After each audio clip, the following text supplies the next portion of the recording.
Hello, everybody. Welcome. I am going to record episode 170 of the podcast, and I figured I'd do it live. So if anybody has questions, you're welcome to post a question, and I will try to answer them as I go through. Otherwise, it is going to be a motor mouth of board games coming out of me and whatnot. So feel free to join in. Feel free to comment, leave, whatever. Stay and listen. But here we go. So I figured I would do the episode, and you can join me. Or listen to it afterward on here if you would like to. Get my recorder going. And we'll jump in to a whole bunch of board game reviews.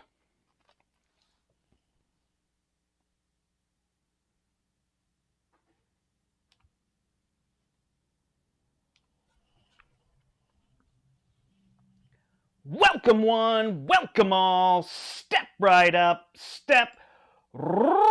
ladies and gentlemen. Portal Gaming Podcast, episode number 170 is coming at you right now. Howdy, everybody. Portal Gaming Podcast is a product of a store called The Portal, which is located in Manchester, Connecticut. For more information, you can log on to www.theportalct. You can check us out on Facebook, The Portal, or on Twitter, @PortalGaming60. That's where you'll find me, your host of this episode, number 170, the Brandt, and I am entitling this one, Holy Schnikes! And that is my callback there to Chris Farley and Tommy Boy, one of the greatest movies of the 90s. Love that movie so much. My brother and I quoted it unendingly, especially when he'd come home from college. We would say, brothers don't shake hands, brothers gotta hug! And we would do all that kind of stuff. So it's Holy Schnikes, because Holy Schnikes, I've got a long list of games to review for you here. So that's going to be this. I do want to say a big thank you to one of our listeners, Steve, who pulled the last podcast for me off the internet because I recorded it solely on YouTube thinking I could just take the audio, and I can't just take the audio. So he pulled that for me and did a bunch of editing, and you'll see both episodes drop at the same time. In terms of that, I've been a little lax with the podcast, with the channel and whatnot. But I definitely want to keep the podcast going because this is where I get to do probably my favorite thing, which is review games and review a lot of games. And holy shnikes, do I have a lot of games to review for you today. And then I'm going to try to quick wrap around and do another episode, probably a shorter podcast episode where there probably won't be a lot of reviews. But I'm going to give you my top 10 games of 2021 thus far.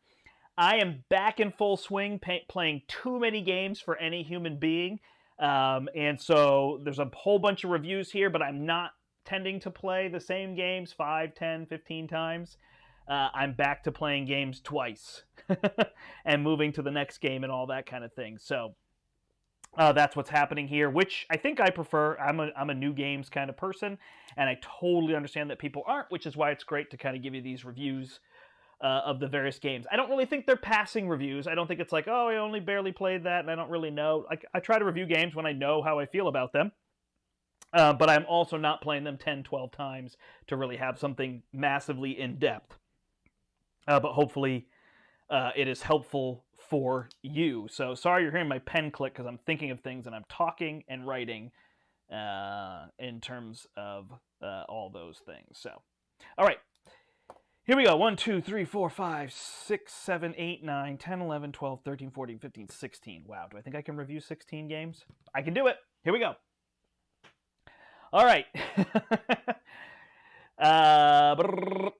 First up, Lost Cities Roll and Write. So Cosmos sent this over to us, and I will refer so often to, we did a live play of this on the channel. You'll see Kathy and I playing Lost Cities, the roll and write game. Obviously, I'm not the world's biggest roll and write game fan. However, I'm super well known for Fleet the Dice game being... Am I super well known? It's... People who know me well for the fact that I like Fleet the Dice game. That's not intended to be arrogant, and I think I just said it quick. Came out the wrong way.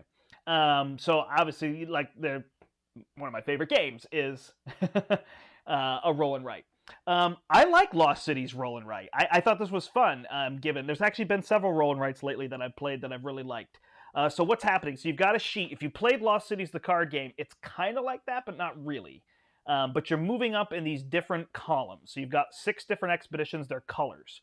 And the further you move up in the column, every time you mark a box, you're going to get more points. You actually start out by getting negative points. So you may not want to go into one at all because you're going to get negative points if you only get so far. There's also some columns where you can gain artifacts as you go up, and then there's a column where you can kind of refuse die rolls. So what you're going to do is you're going to roll 6 dice when it's your turn. There's 3 dice with the 6 colors on them, and there's 6-sided dice, and there's 3 10-siders. So then you take a pair. So you say, oh, I want purple 1, and you take that, and then you mark a 1 in the purple column. And then the remaining 4 dice, the other players get to pick. They don't really like draft. People can take the same dice, and they get to write a number in, or you can refuse. So that's kind of the idea of what's happening there. You can refuse the dice, in which case you mark that column, which also goes from negative to positive the higher up you get. So you want to be doing that. The trick is that in each column, you can only mark the next box if that number is the number you wrote previously or higher. You can start with any number, but then you've got to roll that number or higher. So you start to get stuck as you move up a little bit more. You also have the option that you can draft a 10 in the beginning with a color, and you can mark the contract, and it actually doubles your points, but it also doubles your losses, so you have to be careful in terms of that. So it's definitely like a push your luck roll and write, but the decision tree is really interesting. Like, should I just go fast into these, or should I spread out and just try to get small amounts of points in multiple and really be able to do that? The game is going to end. There's kind of 8 bridges, they call them, which are 2/3 of the way up of each of the tracks, including the refused dice and the artifacts. And when somebody crosses those, they get 20 bonus points. The other players can't earn them. If all of those get crossed, the game will end at the end of that turn, or you can be exhausted. So if you actually refuse too many rolls, you become exhausted. You get 0 points there. And when everybody's exhausted, the game will end. Sometimes you have to refuse the dice because you have all your columns are at 8 and you roll everything below 8, so you can't take any dice.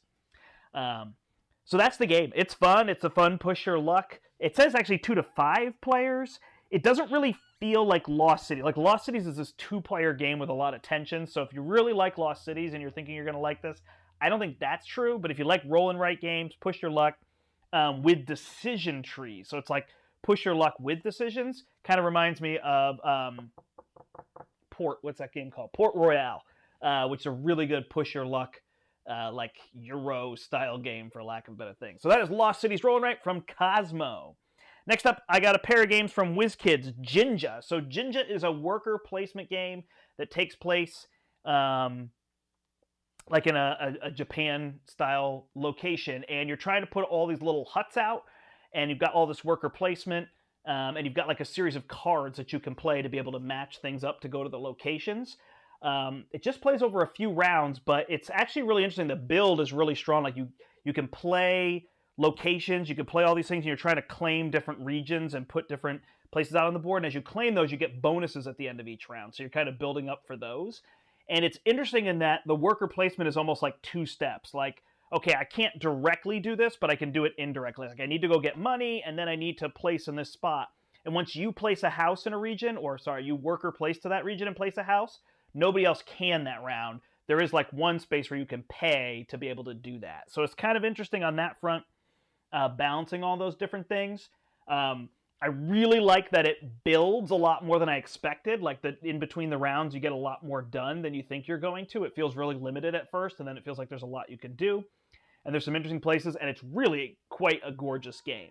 At the end of the day, I don't know that it's something I'm going to play a whole bunch. I don't know if it quite has like the it factor to really pull it out with somebody, but if somebody's interested in that, or they really like worker placement or maybe offbeat games, I might pull out Jinja. So you can check that one out, Jinja from WizKids Games. Next is Grease Lightning, and both of these were sent to us by WizKids, just to clarify that. So Grease Lightning is a Greek racing game. So I got a chance to play this a couple times. I played with my family. My wife and daughter are really into like Greek mythology, so I thought it'd work well for them. And so you're racing around a circle. You have to do 2 laps around like a circle, and there's all these little wedges that make up the circle. So you place all these wedges kind of randomly, and you have to race around. There's little spots along them, and you can follow different paths, and then you land on things. So you might get fish, not coins, or you might get draw cards from a deck with random effects. You might have monsters where you have to give up fish. And then some spaces that let you move farther. I'm trying to remember all of them. I actually have the copy at the store to play with people there, so I don't remember exactly what all those things were. But there's all these little spaces you can land on, and so you're trying to like parse your way through in terms of doing that. The mechanism for kind of racing is you roll 2 dice, and one is like a D3, and the other is a D6, and then you have a further die you can roll, but you bust your movement if the second D6 you roll is lower than the first D6. I apologize, I can't remember if equal to which way that goes. So, and then you would lose both your D6s and only have your basic movement.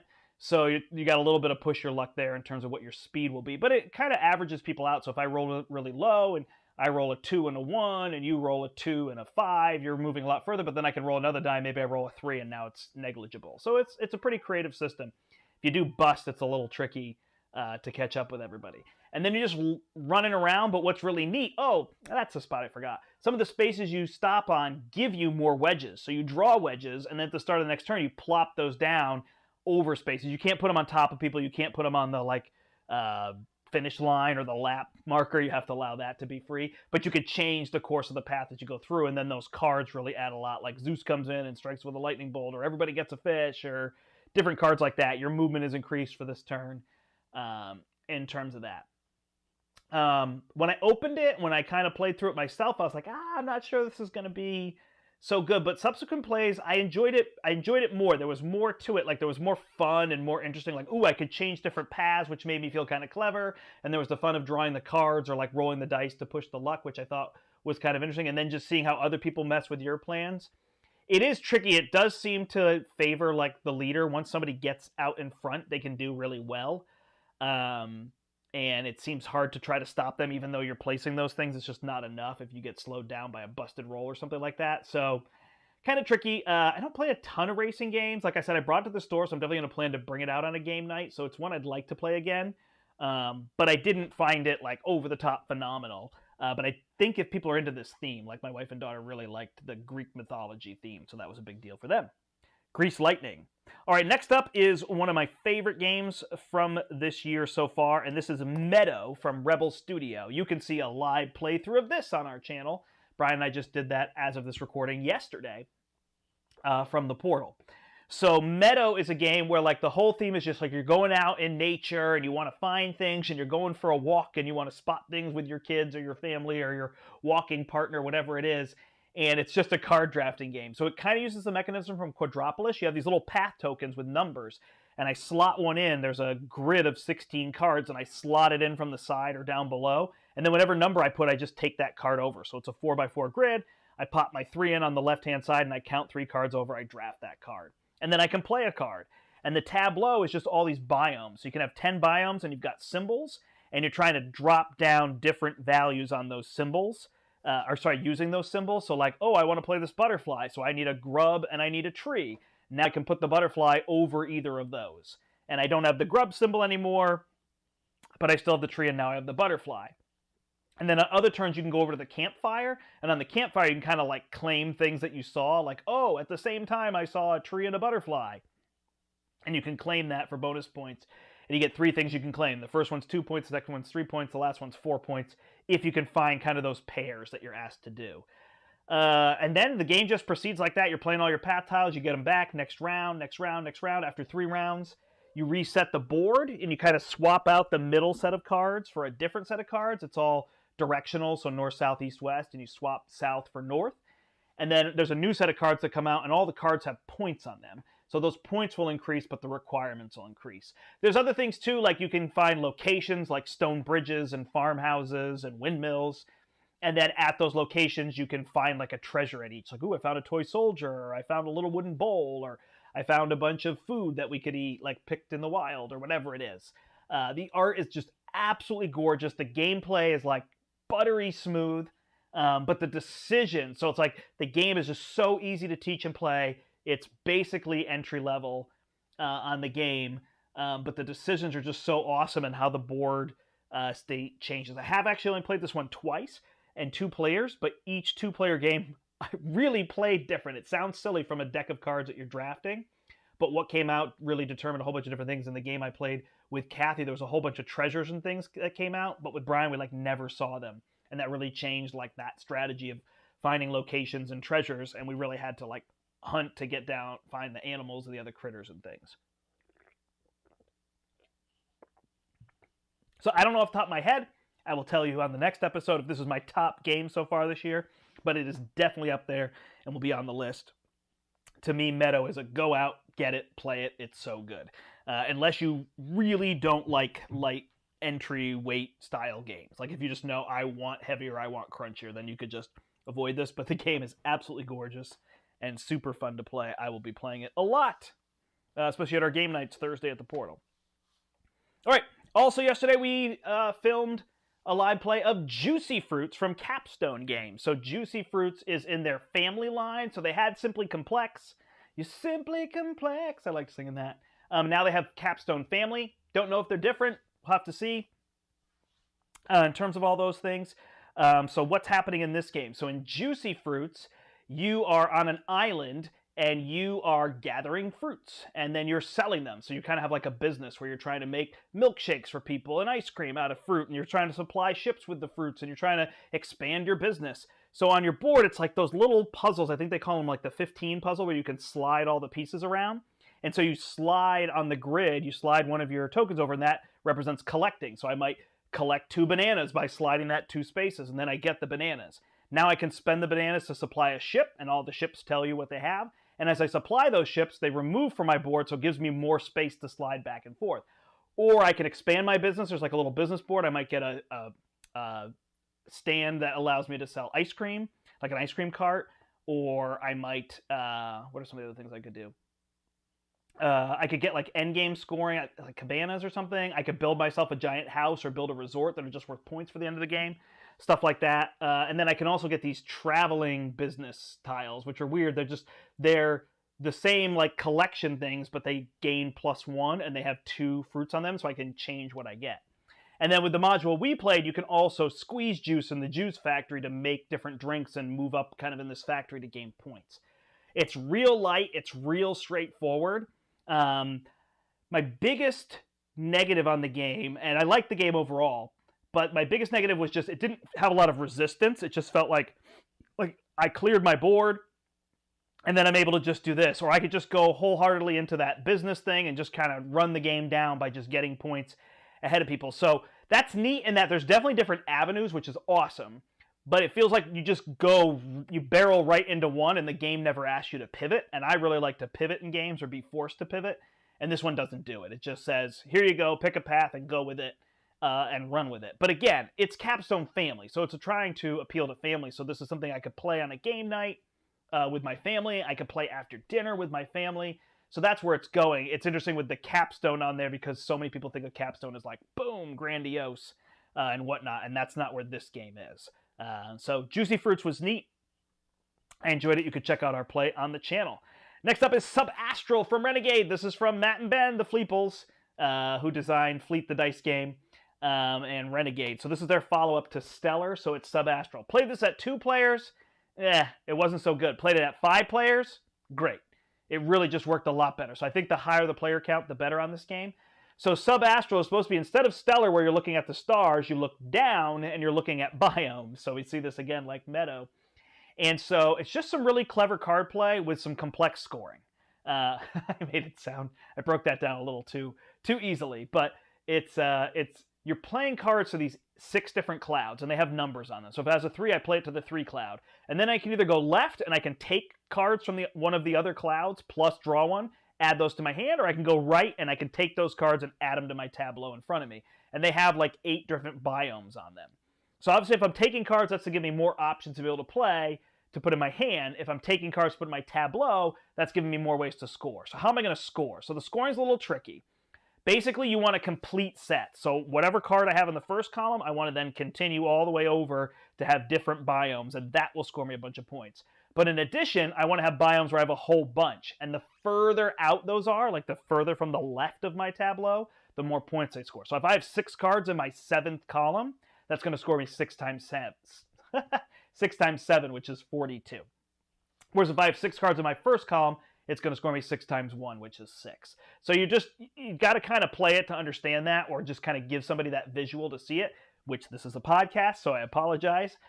But just know the scoring has a little complexity to it that you have to focus on. And then that card play is just clever for where things are manipulating.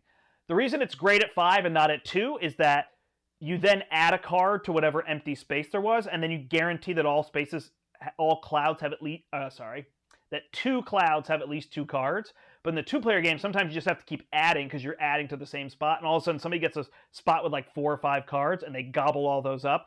And that happened like several times in a row for me. So it doesn't really have that back and forth feel, which is kind of neat because so many games do. And then it's like, oh, why am I playing with 3 or 4 players? But Sub-Astral doesn't have that back and forth as much, but it has the around the table as things get cleared out and kind of spread that works a lot better. So it's kind of like a clever party game in terms of doing that and those different things. I really like Stellar. That's a 2-player game. That's super clever. That's up there with Pete Mott's, their other one, in terms of that. Sub-Astral is just kind of that fun one, like, oh, we have 5 and it's the end of the night, let's play this game there. But again, it's trying to come down a little bit and be a little bit more, family or light gamer, or, oh, now I figure out my scores. You can play it twice in a row. It's so fast. It's like 15-20 minutes. So that is Sub-Astral. Next, moving fast.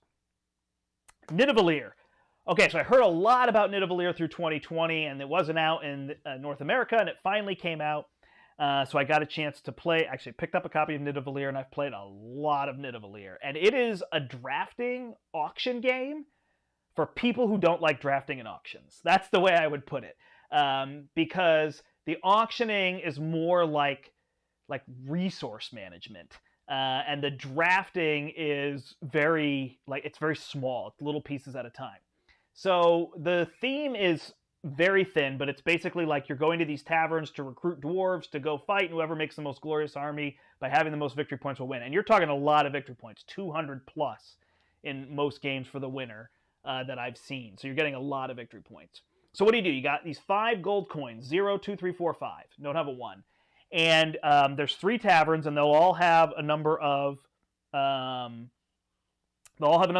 equal to number of players, except in a 2-player game where there'll be a 3rd one that goes away. And you're going to play 6 total rounds, kind of 2 phases. So you're going to take your coins and you're going to say, ooh, I want to bid really high on the first tavern, really low on the second tavern, and super low on the third tavern. So you put your 5, you put your 2, and you put your 0 out.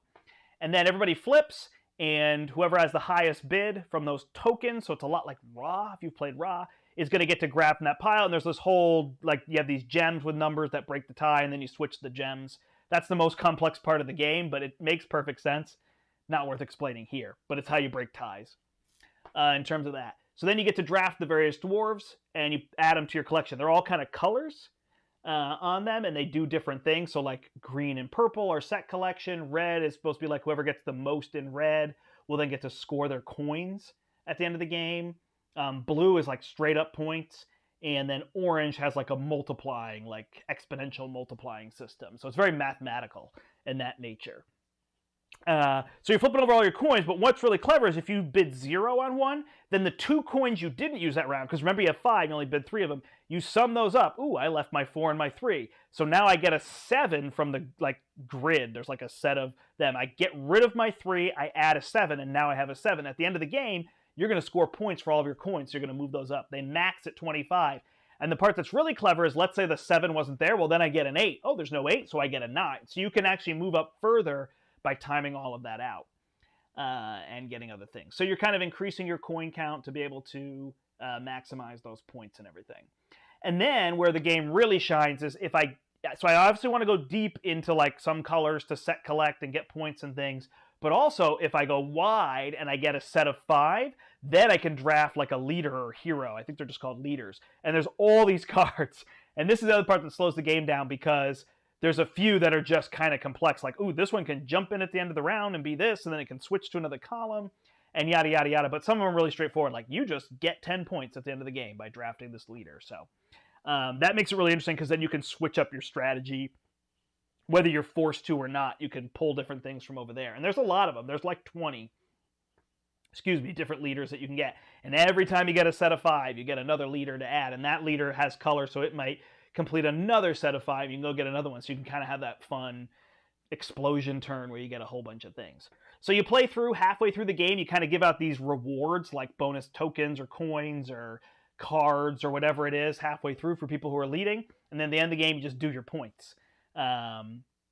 and see who won. And like I said, it's typically 200, 250 for the leader, somewhere in that spot, maybe not quite 250 or so. And it's just a lot of fun. Like, people look at it, they're like, I don't know, I don't like auctioning, I don't like drafting. I'm like, perfect, you're gonna like this game. So it's really good. And since it's almost all simultaneous play, it slows down a little bit. The passing of the gems to me slows down. So as I was teaching it, and then other players were able to kind of focus on that for me so I could keep the game going, it really sped us up. And it doesn't take long at all. So it feels like it's going to take a while and explain it. And then boom, it's 40 minutes, 45 minutes. At really any player count, I think. And it works really well at 2. I've played it at 2 and it works great. So it's awesome that you can play a game from 2 to 5 and both work super well. So it's a game night game at home, and it's a game night at the game store. That was just fun to say. All right, Tongue Twisters. Nidavellir.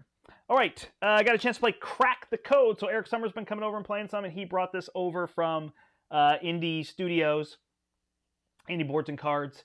And Crack the Code is like a cooperative puzzle game. So you've got this card that says, oh, and we start on the simple level, and it says, oh, you need to have 3 blue marbles in front of you, and there's 12 marbles, so there's 4 players, so we set out all the marbles, and I need to have 3 blue in front of me, but I don't. I have all these other colors. Now, it looks like it's supposed to be like hidden, and I don't actually know what's in front of me because I don't know the order. As you progress through the game, it's important to realize some of them say you need to have from left to right, blue, red, yellow. So then that matters, but when I only need 3 in front of me, it doesn't matter. So you're trying to then, there's a set of action cards, and on your turn you take an action. It might be, oh, switch to 2 of your, not opponents, what do I want to say? Fellow players, cooperative players, switch 2 of their marbles, or give 1 of your marbles to another player, or take 1 from another player. So obviously when you give, you can't see what you have, and as you progress, there's going to be more and more things. We kind of played on the simple level, and then you're just limited on those actions. Once those actions run out, then you have to have gotten there. So you have to have kind of like made the perfect switches, and you can kind of reset and go through it to do a better job in terms of all that. It's pretty fun. As we were doing it, we were uncracking, like we were finding more layers to the thought process, but it did seem like in some of the games we played, some of the games were being played, that it was like you couldn't, like sometimes it was just 50-50. I need to pass you this, but I don't actually know what it is. So I have to hope. I know it's either yours or yours, but I don't know whose, and then I pass it and it was the wrong one, and that might be the thing that sets you behind. But it does have a little leeway. Like, it doesn't feel like you have to get it perfect. It's not like there's 16 moves and you get 16 actions. It's like there's 16 moves and you get 18 actions. So if you do 1 or 2 wrong, you still can kind of come back. But I think you could replay it because of that. It's like, again, it's not this whole what's hidden. It's more how can we get there in the least number of moves and be efficient. So it might have some replayability there, and I'd be interested to see how it unpacks more. So that is Crack the Code. Next up, I think, is my hidden gem for the year. I'll actually show it on the video here. This is Embarcadero. So Embarcadero is from Renegade Games, and I didn't even know about this. So what happened after the gold rush in San Francisco is there was all these boats abandoned in the harbor. So entrepreneurs went out and got the boats and brought them in and like built shops on the docks. And I guess it's still there today. That's the Embarcadero that's out there. I don't really know a ton of the history, but that was super interesting. I showed the game to Kathy, and she's like, wow, that's gorgeous. And actually got to play with a group. I've only played this one once. I will say that, but I played it with a 4-player group. And it was real good. I really liked it. I had not heard much. It's very streamlined. So what are you doing? So you're trying to gather boats to add to the wharfs or the docks that you want to place, and then you're trying to build those up. You've got little, basically cubes that are your structures, and then on those structures you can build various shops. So you're like trying to build structures and shops and gather boats, and then each wharf is going to have like a scoring, like who's got the most structures on that wharf system. And the buildings are going to give you victory points and in-game stuff. So that part is kind of interesting. So the card play is the most clever part of this. So I'm going to kind of focus on that because it's actually a pretty big game. Like, I'd put it at, is it above medium? Once you play it, it feels medium, but it sounds medium heavy is kind of where I'd put it. So it's like just a tad above medium heavy in my mind. So you get dealt 8 cards at the beginning. You get rid of 3 of them, you have 5 cards. So now on your turn, you play a card. And cards are simple. They're either a boat which has a bunch of things where you add a boat to the dock and you claim it. You can put some structures on it, or it's a building where you already have structures in place and you can put a building on there. They cost money and resources. So then once you build it, you kind of put it in your tableau, which is splayed. So boats will give you resources, like you just have them permanently, and buildings may as well, but buildings cost resources. So not spent, it's just like, oh, do you have access to wood? Do you have access to 2 wood? Perfect, you're all set. Things like that are kind of what you're going with, and then maybe some coins, or you might gain coins. Oh gosh. Okay, cat. So, so on your turn, you're playing one of those cards, you're adding it to your tableau, and then you draft another card from these rows or columns. I can't remember which they are because it's the game that kind of got me going on rows and columns. And you draft a card out of there, and then you put the card in your hand, and then you set aside 1 card from your hand to your is it a tableau? Like to your player board, and that is going to be building your hand for the next round. And that costs money to draft a card. At the end of the game, the money you spent will instead convert to victory points, which is a really clever way of having you spend your money at the end of the game just to get victory points. Rather than saying, oh, money is victory points, you have to actually set aside cards. And if you have money left over, it just means you didn't buy cards that were enough to give you victory points. So that was really neat. Then you refill those rows. So that's kind of the idea. That's that structure. That hand management is the part that's really interesting. Then there's a whole area control thing, and I struggle. What are they not? Area majority, I think, is what it is. And I struggle with those types of games. But I managed to like have a character that had a power and worked their way through all that. So yeah, I really enjoyed this game a lot. There was one part. There's like this city council where you can move up as you place adjacent to people. Yeah, you move up on the city council. And eventually you kind of put out like bigger buildings, like landmarks and things. And those are like up for grabs for anybody. It's a little random. So that system I could see like real Eurogame, real strategy focused people not liking the randomness. So it might be that you flip that card and know what's coming once it's available. That could be a way to do it. I'm going to try to solo play this on the channel because the solo play I think will work really well. So it's not on the channel yet, but I hope to get one up there. Probably not this week and probably not next week because I'm away half of next week. Kath and I are both turning 40, so we're going away. And so it'll probably be the week after that when I finally get to it. But yeah, it's been really fun. I like Embarcadero, so definitely look into it more. Don't just take my word, see what it is, because I think it's going to be a certain group of people that will like it, but it's my hidden gem. 1, 2, 3, 4, 5, 6, 7. All right, here we go. Next up is Sheepy Time. I almost said Sleepy Time. Sheepy Time is from AEG. It's a very interesting kind of racing game where you're trying to do laps with your sheep to help people gain winks to fall asleep. That's kind of the idea. It looks like a kid's game, but it's definitely not. So you have 2 cards in your hand. You play one. It's going to say you can move 1 space or 4 spaces. You can move 4 spaces, or you can add a token to one of the special abilities.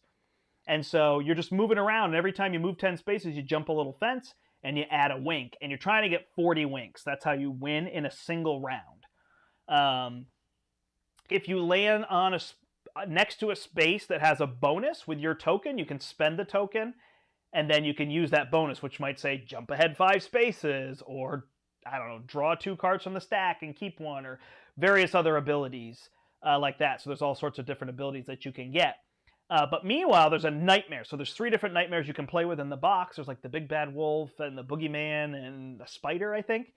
And they chase you around. And if they catch you, then what do? You become scared.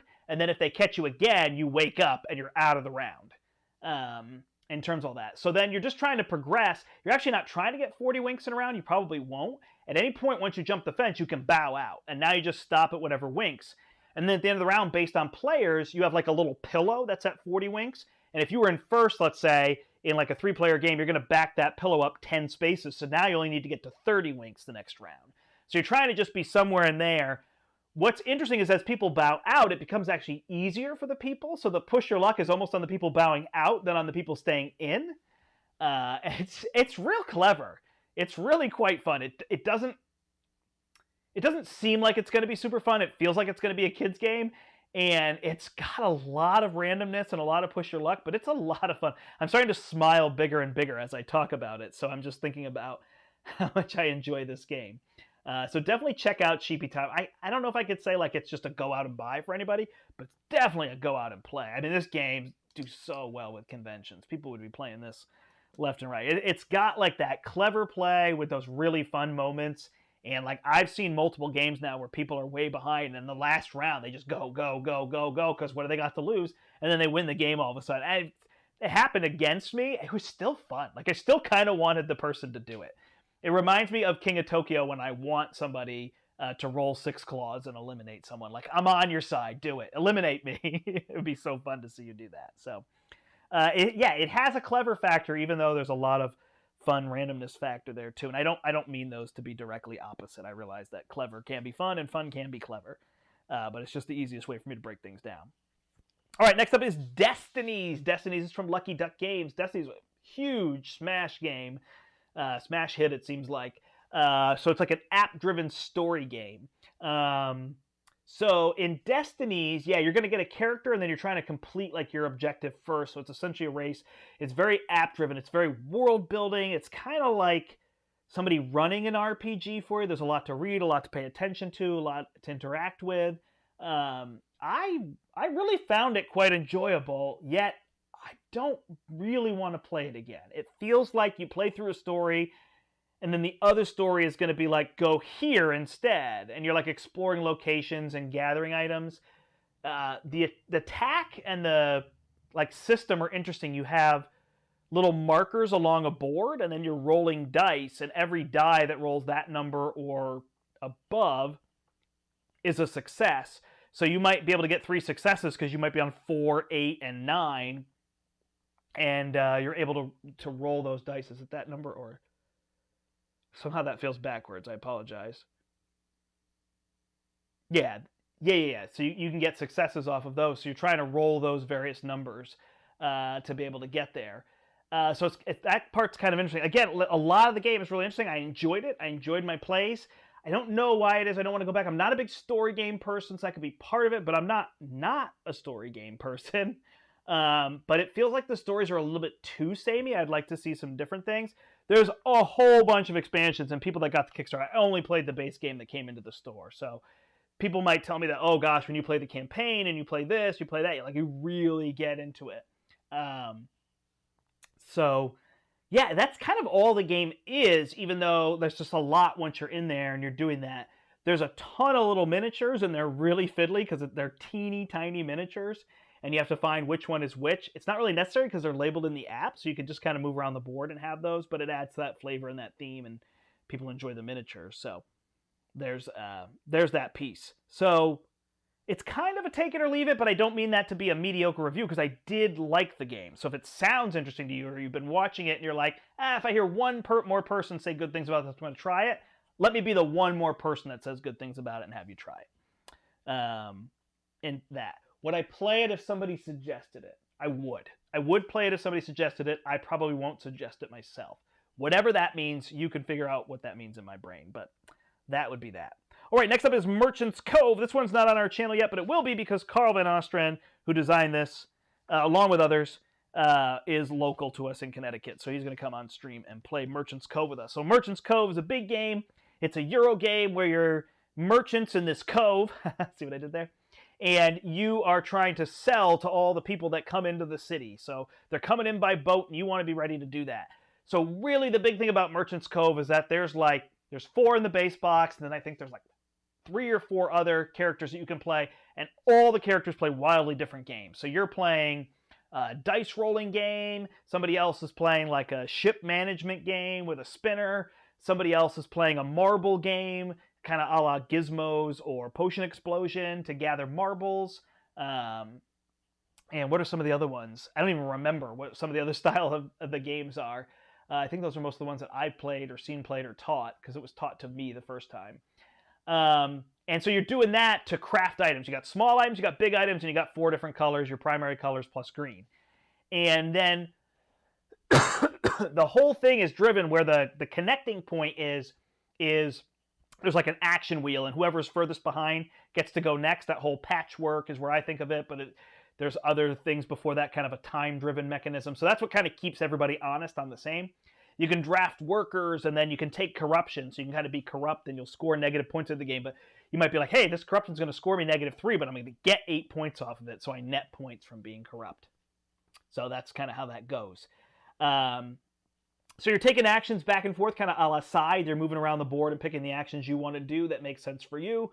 A few of them are common, like drafting those assistants to come into your location, but most of them are very unique. And then at the end of the round, and then as you're doing that time wheel, you have to draw customers from the bag, and you add them to the boats, and they're the different colors. So you're trying to like, I'm crafting a lot of large red, so I want to make sure that red meeples show up at the dock where those are sold. There's also a black market where you can sell anything, but you take corruption, right? So you're trying to get the most money, and money is victory points. So you're just trying to maximize that score and lose your points at the end of the game.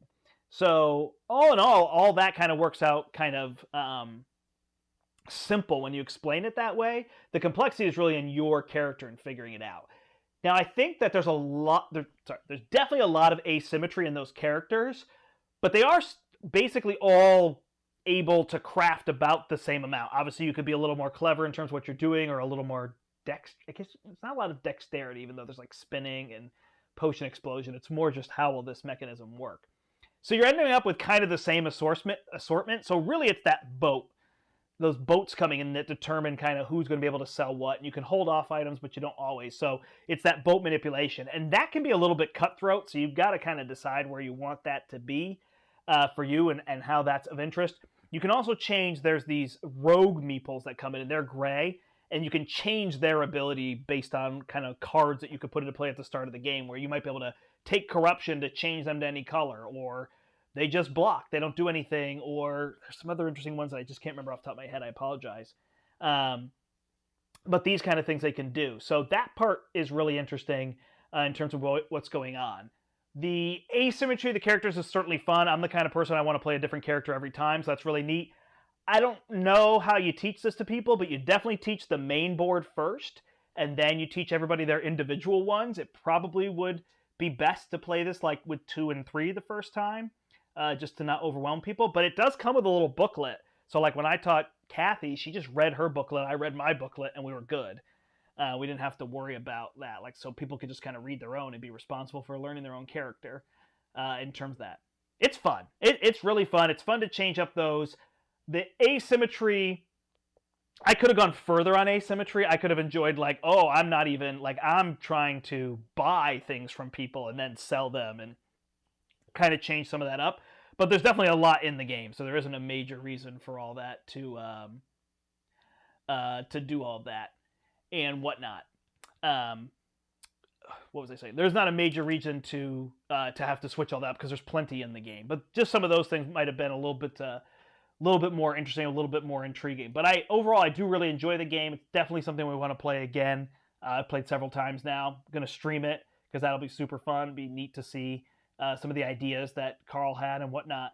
It's just cool to have a local designer that's making stuff. Not that this is the only game that a local designer's ever made, but it's kind of one of the bigger ones that's come out. So it'll be neat to do that. So I definitely think it's a play before you buy. There's a lot to it, and you might want to decide how all in you want to be in terms of that. But everything's available from us, and you can find things along the places and whatnot. But really neat game, really, really clever in its approach. So if you just want a game that's just different, that's what this game does really well. It just feels different from most things that are out there on the market.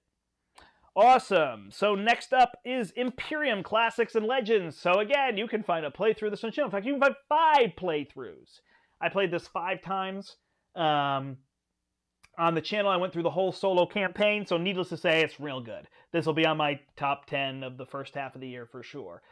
So the biggest complaint that people probably have is that this is a Civ game, and I just don't, I guess it's a Civ game because you're picking a faction and you're running with them, but I don't really think of it as a Civ game. It's a card game where you're representing a faction. You're not really like warring with other factions and fighting. That stuff's all very abstracted. You're kind of deck building, and you're trying to maximize and then, add new cards and work through your deck that way. So that's kind of the most interesting part of the game. But I definitely feel like if people said like, oh, come play this amazing Civilization game, I would feel let down from that.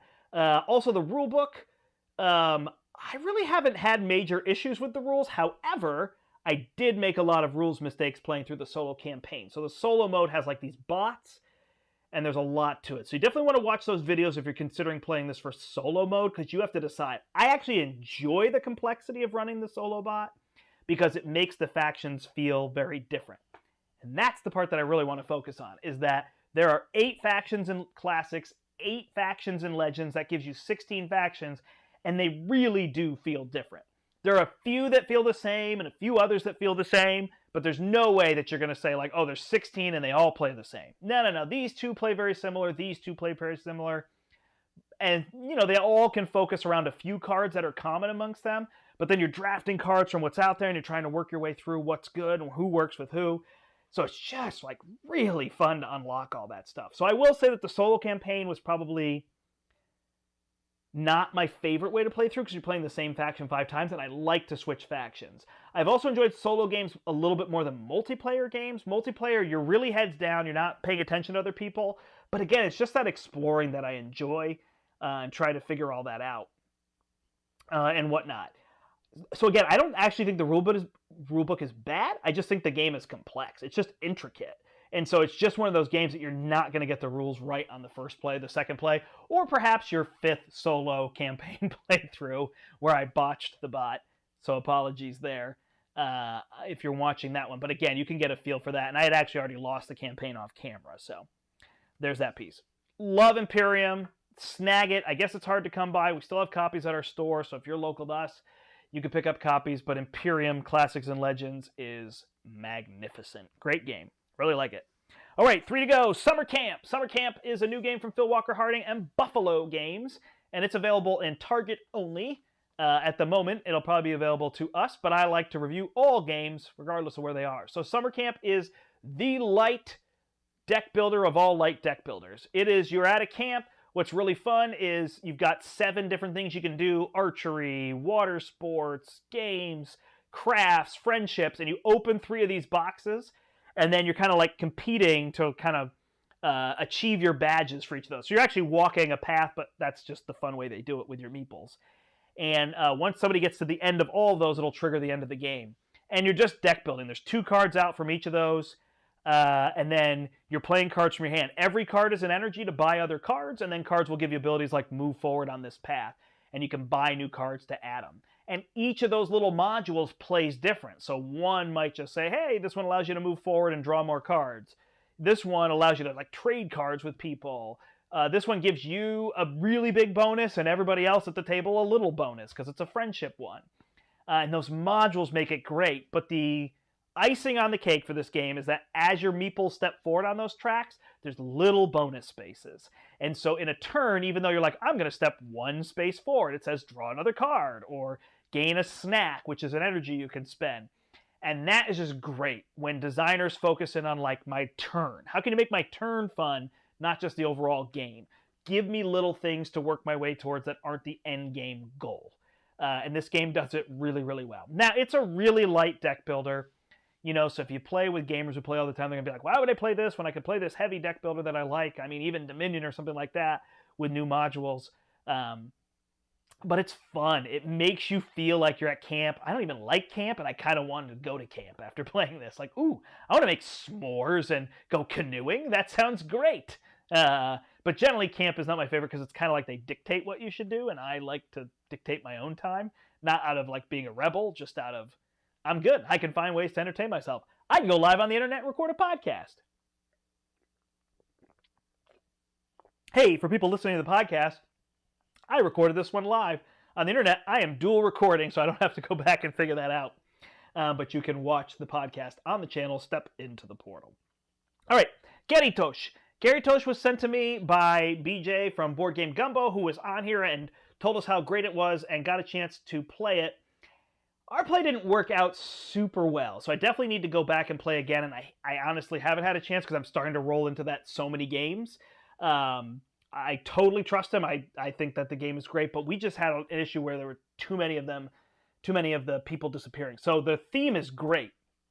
You're monsters, and you're trying to gather up villagers, but you can only gather up villagers if they're alone. So you have to run into their campfire, scatter them, and then go collect them. You're doing this through some card play and some clever mechanisms and other things that work around. And then there's these two Keritosh, which are the like mega monsters, and they're like NPCs, and they can run into you and gather up your monsters so you can't use them. So that's kind of the idea. You're running around the board and you can hop, and the mechanisms for all the different monsters. So you get two different monsters. Again, they're asymmetric, and they can actually like hop from location to location. So it's really a matter of like getting the right cards to play in combination with that, which can really make you feel clever. But then it can be getting the wrong cards and not being able to play those. And that happened to like two of our players, me being one of them. And then the other two players really like drew cards that they were able to play. So we felt like maybe a row of cards, kind of like Ticket to Ride, where you could draw from, might work a little bit better. And then there's kind of like these goals you can go for, and those can be tricky. We were actually gathering up the goals and then completing them immediately, and you have to wait a turn. So that'd be interesting to see how that goes. So our game was a little lopsided in that two players couldn't get a lot done and two players could get a lot done. And that just kind of felt a little emptying. So I'm going to give this one another play. I'm actually really intrigued to play it with two players because I think it might be one of those games that plays better at two with a lot of back and forth where I'm not like, oh gosh, like none of this is going to be left. I kind of set something up and then none of it's going to be left on my turn. But in a two-player game, that won't be true. There will still be stuff left. So that is that. But thank you to BJ for sending that over. I'll try to get another play. And I think I'll put it in the library at the store is what I'm going to do with that game so more people can get a chance to play it. And then last up, I'm going to review an old game because I don't want it to just be new games, although that was 15 new games, 16 new games. But I finally acquired a copy of Legranja. So this is from Spielworks. And this is such an amazing game. This is real close to my top 10, definitely in my top 25. This is a game, it's farming. But it's multi-use cards. So you can play a card to be a field where you can grow olives or grapes or grain. You can play a card to be an assistant where you can get a bonus like, hey, when you get coins, get an additional coin. You could play it to be a contract you have to complete to go to market. So they're going to need pigs, they're going to need olive oil, and they're going to need grapes. So when you complete that, you can go to market. Or you can play it as like an upgrade card, which might give you an extra space to hold a pig, or some income every round, or additional deliveries, because you get deliveries. Then you, after you kind of do some of that stuff and play cards, then you roll dice, and it has that just... so multi-use cards are awesome when used this way. And then it has like the roll dice and draft mechanism. So you roll... sorry, 2n plus 1, so double the number of players plus 1. That's my algebraic teaching coming out. So with 2 players, you roll 5. With 3 players, you roll 7. With 4 players, you roll 9. And you draft dice, and then the leftover die everybody gets. Yay, everybody use that mechanism. That is the greatest mechanism of all time. Super fun when everybody gets to use the leftover die. It just makes decisions that much more. Ooh, I could take that. Oh, but if that was left over, ooh, then I'd get this twice. Ah, so good. So it uses that to like collect your various resources, and then you make deliveries to the market, and you're trying to either deliver like to the places themselves to kind of have control of the market, or you can deliver to like these special deliveries where you can get upgraded abilities or one-time strong use abilities. Oh, it's so good. Engine building, multi-use cards, dice drafting with the leftover die. I mean, these are just 3 absolutely awesome mechanisms used at their peak enjoyment level. It is a clever game versus a fun. It's not a laugh out loud kind of style game, but it's more that. And I know the farming theme might not be everybody's, but wow, it's just such a great game. So if you haven't played Legranja, check it out. If you're local to my area and you want to play it, message me so we can play it because it's that good. It's one of those games I want to keep playing and keep playing. In fact, it made me go dig out No Siesta, which is the dice version from Brian's collection, so I could play it. Sorry, Brian. In terms of all that. Woo! Holy Schnikes! That was an episode. I just reviewed all those games. 16, 17 games. I'm not going to count again. I think I counted several times during that. Thanks so much for listening, everybody. That's episode 170. A whole bunch of games getting reviewed, and there's a whole bunch more coming because I'm playing games all the time, so we'll keep them coming at you. Thanks so much. If you wanted to comment about any of the games, you can do that. Tweet me at PortalGaming60. Or you can send me a message, an email, portalgamingpodcast@gmail.com, or just on Facebook. You can find me there and send me a message, and I'd love to hear about what you're playing If any of these games sound interesting to you and you want to know more, I'd be happy to talk with people about that. But until next time, I'm the Brandt, and I hope you step into the portal.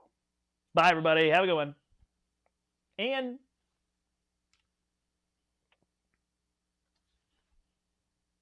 all right, that's episode 170. Thanks, everybody. Doesn't look like too many people watched along, but maybe you're going to watch back and see that. So thanks so much for joining me live. It's always fun to do these. I'll probably record most of the podcasts live because it's just fun to be there. So if people jump in and want to ask me questions about any of the games, I can answer those on the spot for you. That's it. I guess I already said that I'm the